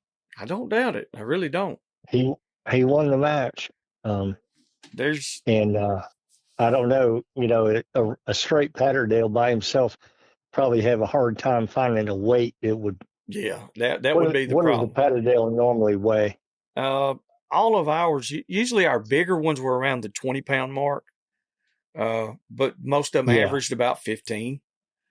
Do you still have them? Yeah. You want male? You want a male or female? No, you tell me what you want. I can't. I see you something. Take one. I wish I had. I wish I was a little younger. I would do it. Yeah, they're pretty nice. Oh, I'd love to have one, but I'm not set up for it. I understand. And I'm 75. Yes, sir. And I got hurt when I was in the Navy, doing stuff that SEALs do. Mm-hmm. I got hurt. And in my younger years, I was okay. It didn't, I recovered pretty quick and I was in top shape. And so I managed to get through the best part of my life. But in the last about 4 or 5 years, it's starting to really tell on me. And my legs they're about, I'm about halfway crippled right now. Okay. If I was in better shape, I'd take one right now. I'd love to have one. I got a little pit bull girl, father-daughter by my chunk male. Mm-hmm. She's, I guarantee you, she's not over 25 pounds on the chain. Mm. She's a tiny little thing. It's the smallest pit bull I ever owned. Wow. I think she's the smallest pit bull I ever saw. I don't think I ever saw a pit bull smaller than her. That's small. That's tiny. She's 25 pounds chain weight. Mm. If you God, was to condition her, she's probably going to go 21, I was 22 to say, pounds. yeah, she would be, hell, that'd be about like a Patterdale. I mean, for real. Yep. Yeah. I'd love to breed a Patterdale to her, see what happened, but I don't know. Man, I wish I'd have met you about 4 or 5 years ago. Yeah. I had a chance. There was one point where I was thinking about making the move. I was talking to Jerry Clemens, the old dog man from Yes, sir. Huntsville, Texas. Yes, sir. He was a good friend of mine. He was a good guy, man. He was a real honest man. Mm-hmm. But he was running some, and I talked to him about it a little bit, and he goes, "Well, think about it, and you can call me back, whatever you want to do." And I gave it some thought, and I was just sitting there thinking, I wasn't running as many pit bulls at that time. I'd let my yard go down a little bit. Yes, sir. And I was probably only running about 5 bulldogs. I still had my foundation yard, but I was just at that transition I was thinking about, and I was doing a lot of small gaming in those days. Mm-hmm. It's probably closer to about 8-10 years ago now. Anyway, I gave it some thought, and then I thought, you know what? I don't know enough about them to get started this late in the game, and I do know about bulldogs, so I think I'm going to just stay with the bulldogs. Yeah, just and go with what you know. Not go. Yeah, that was what I made up my mind to do, and man, I often wish I could start over again and make that. I would love to make that cross. I can imagine a pit bull Patterdale cross would make an amazing, talented small game dog. Because sometimes pit bulls they can't get in the holes as That's good, right. because the Patterdales are so good at going down in the hole. There was one guy I'm sorry. I thought you were doing. No, go ahead. No, we sent one out of that litter. We sent it to a guy about an hour from here. And that dog wound up weighing in at 24 pounds. And that son of a gun, the guy's name was Kyle Tyree. And that son of a gun worked cows with it. It worked like a cow dog, or he'd catch them, whichever one he told it to. A dog would tree squirrels, and if he knock them out, he'd kill them. Or he'd catch them on the ground, kill them. Rabbits, coons, it didn't matter. Hogs. Yeah. This dog was one of the most well-rounded dogs that I've ever seen, period. And it wouldn't, he had a good breeding. He started with 2 good parents, but that man put in the time and effort with him to really bring out what he could be. Yes. Yeah. And I'm just like you. I haven't found a female. We've got one right now I think would be a really, really good. I think she would be one to do it with ourselves. But I've been waiting for about 10 years now to do the cross again. And we got a little male out there right now that is a bad little dude. I'm talking about he's a bad little dude, son. He ain't but about 14 pounds, but he think he's got it. There's no doubt. Yeah. So you're going to breed him to the pit bull female? That's what I'm really thinking about it. Yeah. And she's out of a bunch of stuff from Mr. Woods. That's where she originated. Where she originated from. Yes, sir. Yeah. There was a dog Larry Morse had named Red Lady. We wound up getting Red Lady. My uncle did. And then I had a female out of her, which I let another guy have a puppy years ago, and I wound up getting this dog back. This as a puppy. Because I gave him a puppy years ago. Because we were getting out of it, and I was getting rid of all my dogs. We had a lot of heat coming on us.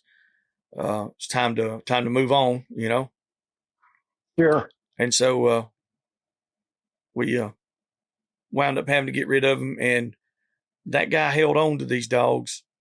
And I've been in touch with him, been knowing him the whole time. And I got this little female, and she is something. She's pretty special. I wish I'd have met you about 5, 6, 8 years ago. Well, I mean, hey, you just let me know. If I can be of assistance in any form or fashion, you just let me know. That'd be great. Well, I don't know. I'm actually feeding more. I'm feeding too many dogs right now. Really, I understand. I've got some of the prettiest little pit bull puppies. You don't even have to feed these. No, I know. I'm just, you know what I mean. I keep them. Yeah. No, well, I don't get around as good as I'd like, and I've just got more pit bulls than I need. Really, Mm-hmm. I'm slowing down. I understand. I have a hard time with mine though, because my dogs get older. Man, I love every one of them so much. I just can't bear to think that, I wouldn't let them get into the wrong hands. The older dogs, I just let them live their life out. That's right. I'm not going to shoot a dog just because he's not any good to me anymore. Mm-hmm. But I'm feeding about 20 head of dogs, and there's probably about 3 or 4 that aren't doing anything for me anymore, and I can't expect to get much out of them. But I just can't put them down. I can't. I'm just going to let them live out their life. I really understand. I've got 4 out there right now, and 3 of them for sure. They're here, and they're going to stay here. Yep. They're not going nowhere. Until it's time for them to go home. Then, I got them a spot waiting, but I'm like you, I'm scared. I almost sent them to some guys, and it's nothing against those guys at all. It's just, these are my dogs. Yep, that's right. These are my dogs.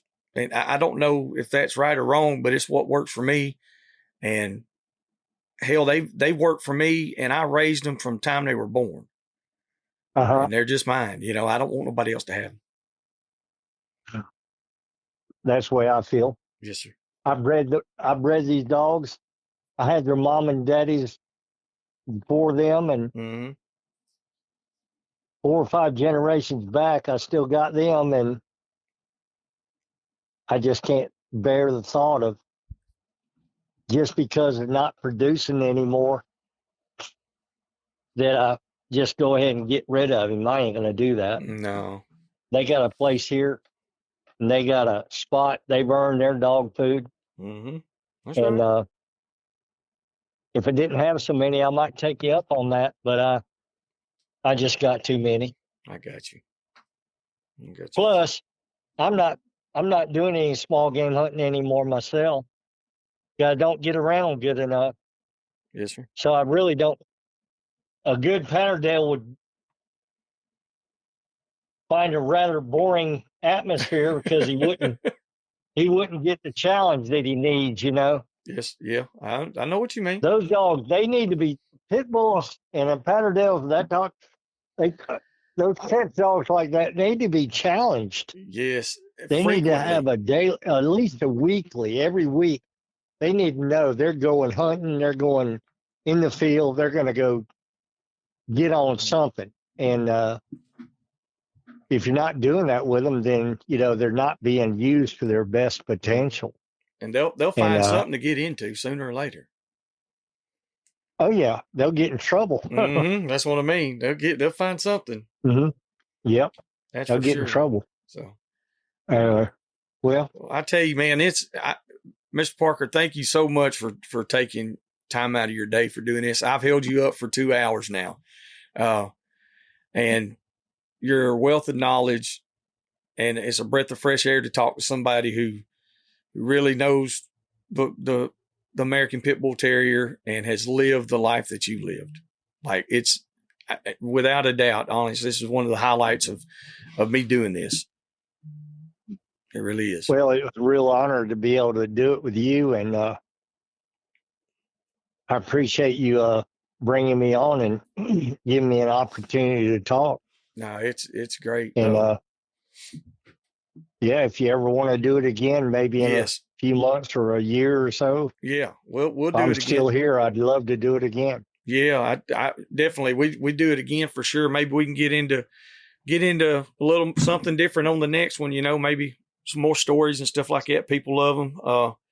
And maybe between now and then, I might be giving you a call, and I'd like to, look at you and talk to you about a pup or something, maybe.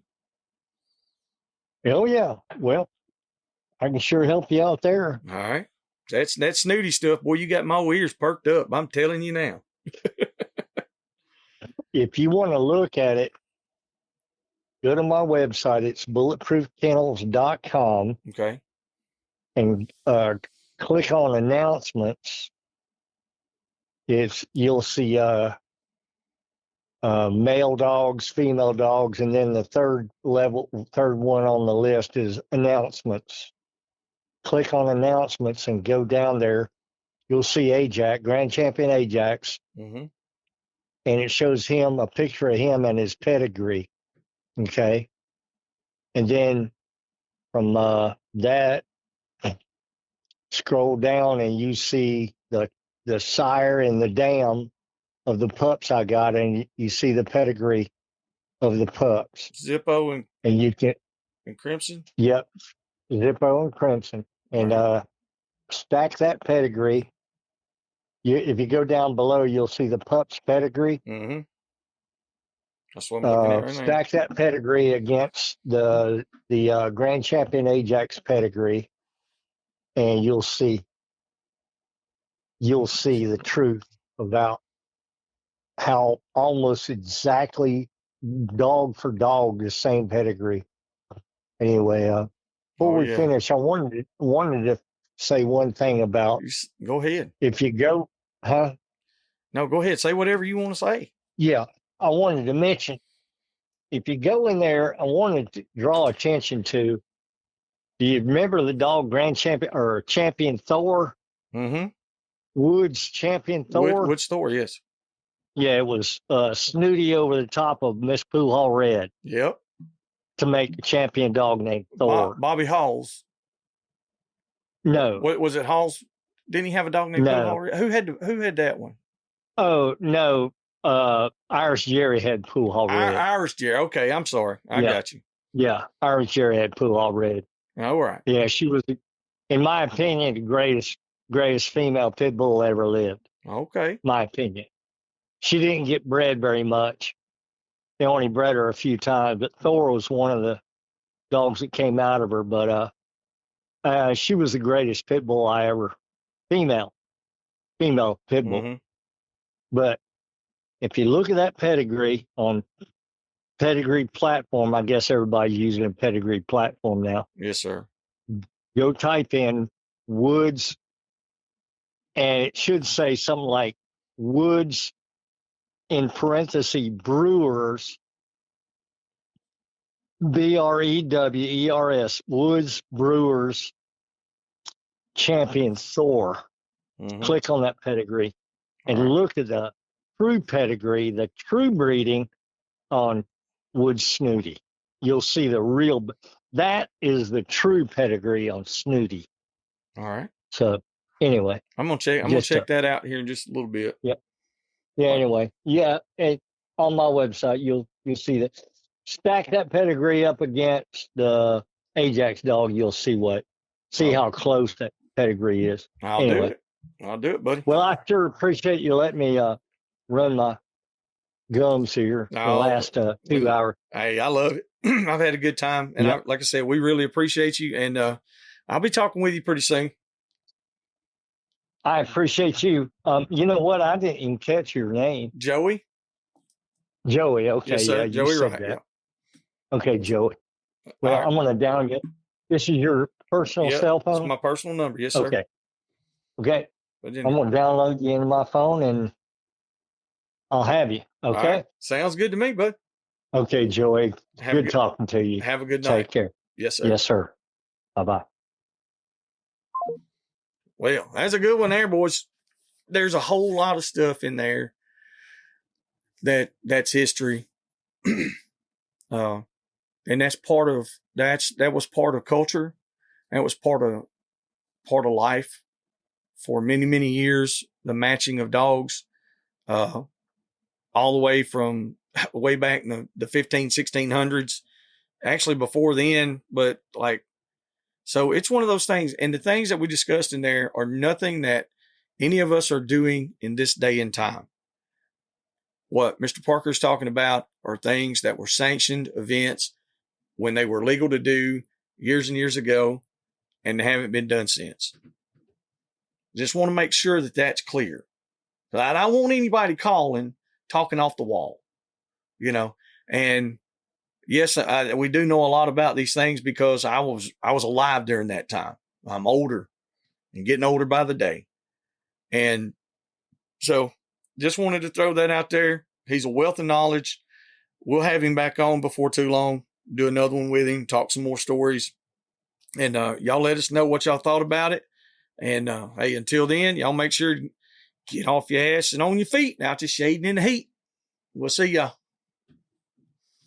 Hope you enjoyed that episode.